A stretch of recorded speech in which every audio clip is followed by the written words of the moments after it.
Hello, everyone. I'm Adam Jones with Firefly MSP, and I'm joined today by Danielle Lehman from Open Belly Podcast is one of your business ventures, but I think we're going to talk a little bit more today about Curbside KC. And so welcome. Thank you for having me. Absolutely. So I guess first, maybe just kind of let people know what Curbside KC was and kind of how that worked and the results and all of that. Yeah, so early in the pandemic, really right the weekend when everything started to shut down, a lot of my friends work in the restaurant industry, and I was asking them, like, how are you going to do this? Are you going to stay open for takeout? Are you going to start doing delivery? Like, how are you going to make this work? And everybody was just a little bit lost as far as how to kind of pivot and make their business work, and also how to communicate to people what they were doing. Because a lot of these places were never doing delivery or takeout, even.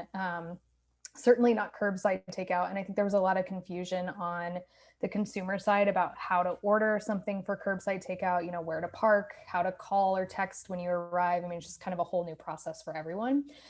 So I had an idea to build a website that would just be kind of a database where local restaurant owners could put instructions for how to order curbside takeout. And I just put it out into the world. It took me a couple of hours to build it. And by like 2 weeks later, I think we had over 1,200 restaurants on the database. We ended up getting like 150-ish thousand views on the site over the past several months.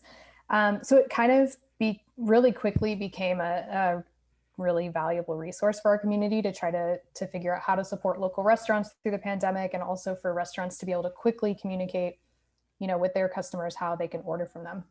Mm-hmm. That's awesome. Yeah. And then as things started to progress over the summer, everyone was pretty much doing curbside takeout and everybody sort of knew the drill. And so we started to see traffic to drop a little bit because most places were back open at that point. I ended up converting the website into more of kind of a resource portal for small restaurant owners, for tips on marketing, where to find quick COVID testing if one of their staff tests positive, just a lot of like handy things that people might need. And those are still available. But as we started approaching the election, I wanted to solve another big problem, which was people who were trying to vote by mail in Missouri not being able to do that so easily because of this requirement to have their mail-in ballots notarized. And so I thought, why not kind of partner up coffee shops with notary volunteers and just post up a notary at these coffee shops where people are already visiting anyway, getting their morning coffee, and they can just quickly get their ballot notarized and be on their way. And so that project really kind of took over my life for the past month and a half. And thank you again for all of your support. It's just been kind of crazy how these really small ideas have sort of blossomed into something that's been bigger than I could have imagined and seemed to be a really important resource for the community. Yeah, that's awesome. Definitely inspiring. It seems like anytime you find a way that you can give back, you're leveraging it, which is I think something we could all learn from. So when you're not when you're not literally trying to save local businesses and voters, what's your kind of day-to-day business work? Like what do you do? Yeah, so I have a digital marketing agency. I've been doing for about 7 years now. We have a pretty small, nimble team of freelancers. So I just pull in people for projects depending on what the need is for the client. But we do a lot of corporate WordPress sites. We do a lot of e-commerce sites. We do some digital marketing and branding work as well for local companies. So that's really what pays my bills, and everything else is just, it's cool to have a pretty flexible like job situation so that I have time to work on these other projects that I'm really passionate about. Yeah, that's awesome. How many do you guys have a count on how many ballots you guys were able to notarize during the process? Yeah. So from what I understand from the Kansas City Election Board, they sent out about 5,000 that would require notarization. I think we probably ended up doing about 1,000 of them. Oh, wow. I tried to keep count of all of our events, but a lot of times our volunteers would go volunteer for another organization, so I wouldn't always get a count back. But I think that's a pretty conservative estimate. So And I think a lot of the 5,000 that were sent out, people also ended up surrendering and then just voting in person. So I Hmm. think we did a pretty large percentage of the ones that were actually sent out. That's just for Kansas City. Of course, there were other counties as well. But yeah, I think it ended up being around 1,000. That's awesome. Yeah, it's I don't I don't think we'll solve it on this video call. I guess I understand the desire to verify that who's voting is who's voting. I mean that it sort of patently makes sense, but it just seems like such a high bar for a lot of people, um, when to make that rule and then not have like government funded allowances for how to get it Right. done. It's just disappointing, Yeah. I guess would be the word to use. I mean, it's really frustrating. We are one of 3 states, I think, that has that notary requirement. So all of the other states have, figured out a way to allow people to vote safely. And yeah, you're right. The funding part is a big concern because the notaries are not allowed to charge anything for notarizing ballots. So thankfully we had over 200 volunteers who were willing to become a notary, or maybe were already a notary, but a lot of them became a notary just for this election. And it's like 140 $150 to become a notary, and then you have to volunteer all your time to help your neighbors vote. You don't get paid for it.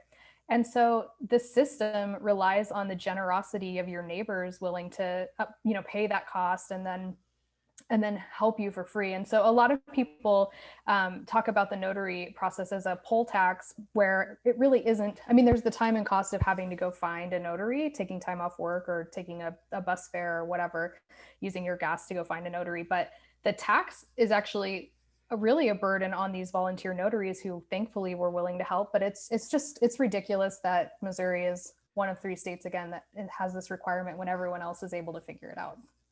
Yeah, it was. So I live in California now. I used to live in Kansas City. It was disturbingly almost easy to vote here. I got my license a few months ago, and the ballot just showed up in the mail, and I made my selections and put it back in the mail and tracked it, and then it was done. Yeah. I think the only thing that scared me is in California, they base your signature off the one at the DMV where you sign the electronic pad. And those things are so like low. I don't know if resolution's not the word, but I think it kind of is. Yeah. Like it's not like signing something normal. And so I just studied my license, and it was like, I have to sign it in this messed up way to match my Right. license.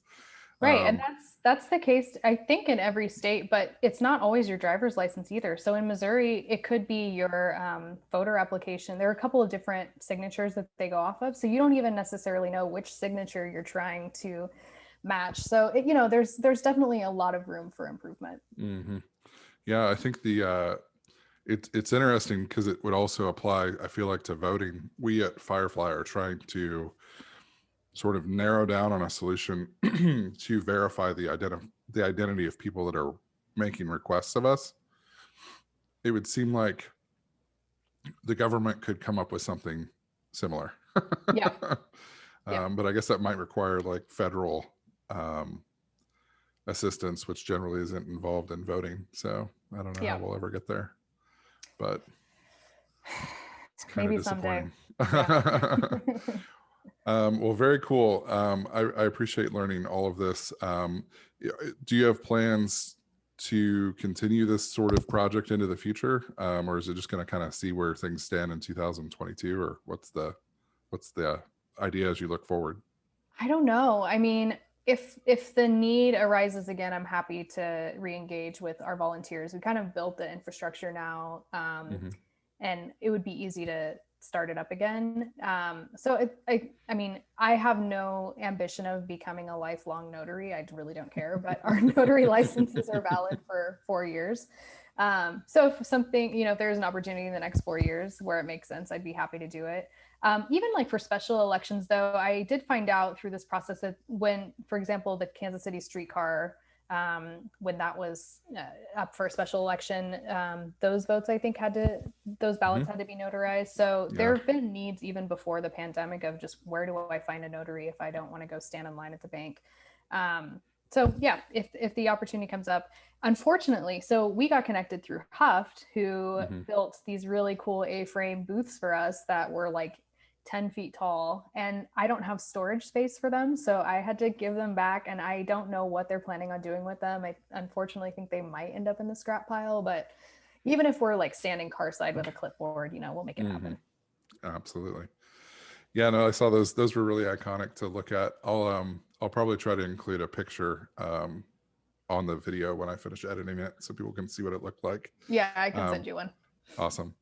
Very cool. Well, I appreciate your time and all of your efforts.